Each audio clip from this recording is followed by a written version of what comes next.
This is TWiT. For public companies, the pursuit is always on growth because continual growth means keeping up with shareholder expectations, just as one thing. And really, at the end of the day, growth means money. For tech companies, the Chinese market is one that promises a potentially untapped and massive pool of new users, and that can be a gold mine for growth if it's not already utilized. Google itself has a long history with China, but hasn't offered its search service in the country for almost a decade. And now there's a new report that published on the Intercept that shows that Google might be preparing to make a major shift in its strategy in order to tackle the Chinese market again. Joining us to talk about this is the author of the Intercept article that reveals these unreleased internal plans, Ryan Gallagher. Welcome to the show, Ryan. Hi, Jason. Thanks for having me on. Absolutely. It's really great to get you here tonight. So let's kind of start by going back a little bit in time, step in our time machine. Google used to offer search services in China. Ultimately, Google pulled out of that market. Talk a little bit about what Google offered exactly back then and why they bailed out on China in the first place. Well, back then, you're talking between 2006 and 2010. For about a 4-year period, they ran just like a normal sort of Google search as you and I would think about it, except for that it was a censored version. So it kind of looked like Google, a Chinese version of Google, but it wasn't giving people the full scope of breadth of information when they were putting in searches, certain search terms, whatever a normal kind of search that you would do on Google. It wasn't bringing up certain kinds of information that was deemed, undesirable by the ruling Communist Party regime in China. And that caused a massive controversy at the time across the world, but particularly in the US, of course, as Google is a major American company, because people felt like this was a violation of American principles, the First Amendment, free speech and all of that. And eventually the heat became so much on Google that they pulled out of China in 2010, citing all these concerns about the censorship. So kind of fast forward 8 years, and now we're in this kind of strange situation where they're actually completely reversing on the position they took in 2010 and looking to get back in and do the censorship again, which they had claimed in 2010 that they couldn't tolerate. Yeah, apparently the heat that was there has cooled off a little bit. So that then points to the fact that now maybe historically, maybe worldwide for a number of reasons, political reasons, who knows, now is a better time with which to do this? Or do you think Google is just so desperate to reach a wider market that now they're willing to kind of take that heat in order to enter the market? Yeah, well, I mean, I don't think that I would say they're desperate. I mean, they are such a massive company. They have so much money, so much resources, so many resources that they don't. There's nothing really that they need to do for the survival of the company. Right. But there's like a strategic thing here where the current CEO Sundar Pichai, he actually he has a very different attitude to China as previous CEOs did, like Larry Page and Eric Schmidt. Sundar, he took over in 2015, and he wants to get back in China. This is strategically, he thinks it's good for Google to be in China. Like you said, it is a massive market for them, and there is a huge revenue thing there where they would be able to generate massive amounts of money by just having the search opened up in China, the advertising revenue, for example. So yeah, that is one big aspect of it. But I think strategically and politically, there's just a different feeling at the top of Google now. The leadership has changed, and as such, the direction of the company is changing, and that's what you're seeing here. Yeah, we've heard Sundar Pichai and just Google in general talk the last couple of years about the next billion users, and really in order to do that, in order to reach the next billion, you have to go into some of these untapped markets. I know India is one that they feel they need to ramp up and really target. China, completely untapped at this point because they simply haven't been there, and just the massive amount of people that could potentially be using the service. What kind of restrictions would we be looking at then? Because China's heavily censored, their government heavily censors, anything that their citizens see. So what is Google apparently willing to do to strip away from its own service in order to get in there? Well, it's willing to do exactly what has to be done, which is compliance with the current censorship regime in China. To understand what Google would have to do, you just have to look at what is happening in China now. Look at what the companies like Baidu, the main search engine there, have to do. WeChat, Weibo, these kind of platforms. Look at the censorship that exists on there, and it is so broad. It's quite astonishing, actually. Because you're not just talking about the political stuff, like you're not just talking about opposition to the Communist Party or dissidents or that kind of thing, which you would expect. You're actually talking about literature. You're talking about information about Western legal systems. You're talking about academic studies. You're talking about even information to do with sex and pornography that is blanket centered on some of these platforms. And then obviously the historic stuff like the Tiananmen Square massacre, information like that. That's the kind of breadth of it. It's really it's incredible. And so Google is getting into bed with that, really, when it's saying that it's going to launch in China. It's agreeing to go forward with that by designing this platform to launch in China.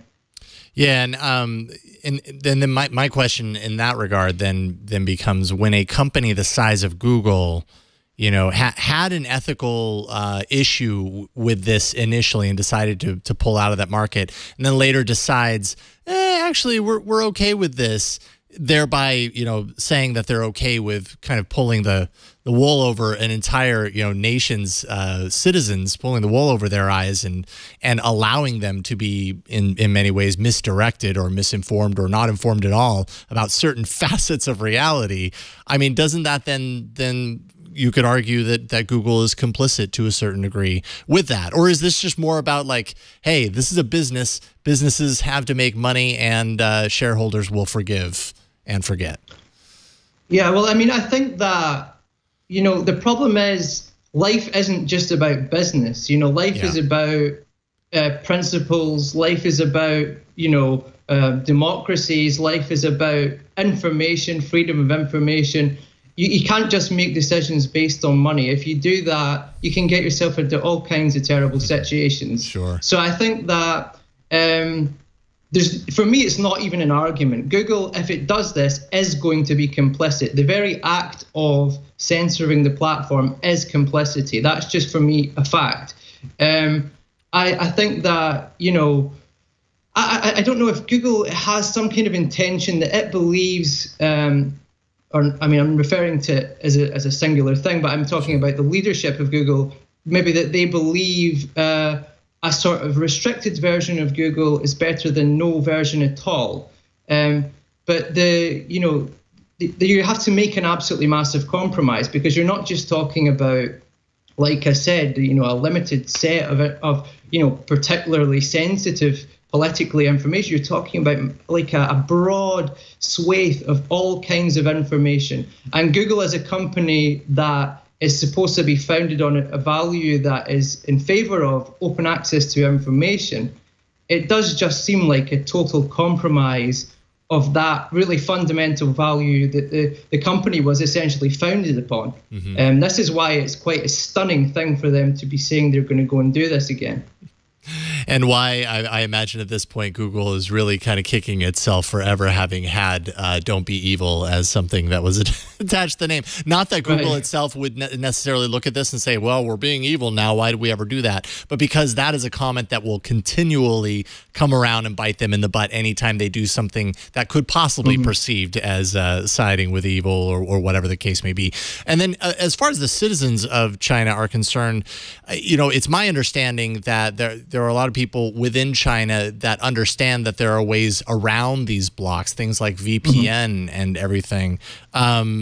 What do you think about that? I mean, is that widely enough kind of known within China for this to kind of be maybe a little less, I don't know, a little less important in regards to that? Well, yeah, I mean, people in China, yeah, I think what you would say is tech-savvy internet users in China understand how to get around the restrictions. But, you know, it's actually getting harder, because one of the things the government there has actually done in the last couple of years, they've cracked down quite severely on like VPNs, for example. they've been trying to like stop people from getting around the restrictions. So it is actually becoming more difficult. But yeah, certainly people who are savvy enough will be able to get around the restrictions. I mean, you'll find that anywhere. There's always going to be savvy people in any situation where there's censorship who find a way to get around it.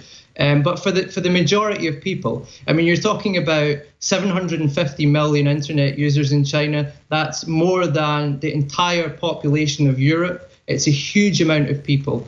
Most of those people, 95%, are accessing the internet on mobile devices. Then about 80% of that is Android. So they're not, I mean, these are just normal, ordinary people. I don't think that these people, and these are the people who are going to be affected by the app, because the app, remember, is not, it's not going to be a desktop search, at least not initially. This isn't Google's plan. It's only on Android. These are probably not going to be the people who understand how to dodge the censorship. So yeah, I think it would be fair to say the overwhelming majority will be having to use this blocked version of Google that's kind of a restricted version that doesn't give the full picture of the information that's out there in the world. Yeah.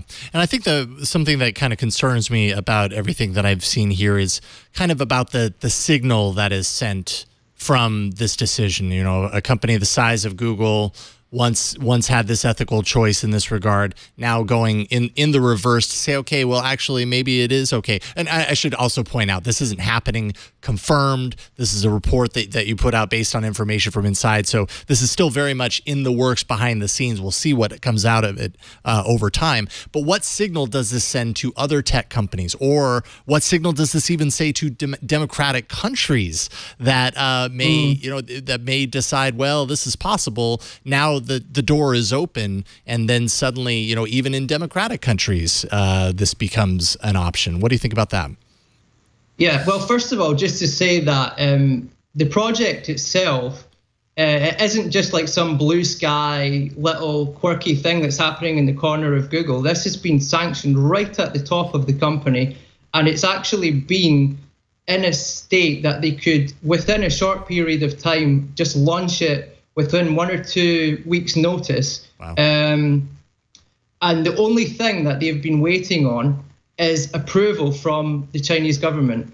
And like I put in the story, the negotiations for this have been going on for a long time. Sundar Pichai, the CEO of Google, went across last December to China, had a private closed-door meeting with a man called Wang Huning, who is one of the top foreign policy advisors to President Xi in China. So this thing is like really serious. They were very, very, very serious about launching it almost at any moment. Just the only thing is the political consideration on the part of the Chinese government to actually approve the thing. And they've been shown demonstrations of it, you know, and they're waiting to like basically for it to be shown that it's doing sufficient censorship. That's Sure. one of the things. Wow. So yeah, I just want to like clarify this is very real. But the precedent, I mean, yeah, for sure, it sets a precedent. It sends a message, doesn't it? Sends a message to other companies that want to go into China that if even Google, one of the most powerful companies in the entire world, is going to go along with this censorship, well, then we must have. There's no way we can not do it either. You know, so I think it kind of weakens the hand of other companies that want to resist. And also it gives other countries, governments that are authoritarian dictatorships in other parts of the world, they're going to be looking at and thinking, we want a piece of this action as well. Why can't we have a censored version of Google? They're going to be thinking, well, if you're going to do it in China, you should be doing it in our country. And so like it's like a kind of domino effect. And that's one of the big concerns. In fact, of some of the sources who were brave enough to come out and actually leak this, they were worried that this is setting a model for other countries to also embrace. Yeah, it is. Yeah, and I think one of the quotes, I'm against large companies and governments collaborating in the oppression of their people. It kind of sums it up right there. Really fantastic work, Ryan Gallagher. I'm a big fan of your work at The Intercept, and I just want to thank you for joining us and for publishing this. We'll definitely be watching to see on any follow-ups, and hopefully this doesn't suddenly just appear out of nowhere, and if it does, we'll know who to talk to. So, Ryan, appreciate your time. Thank you. Well, thanks for having me on, Jason. All right, take care and have a good night.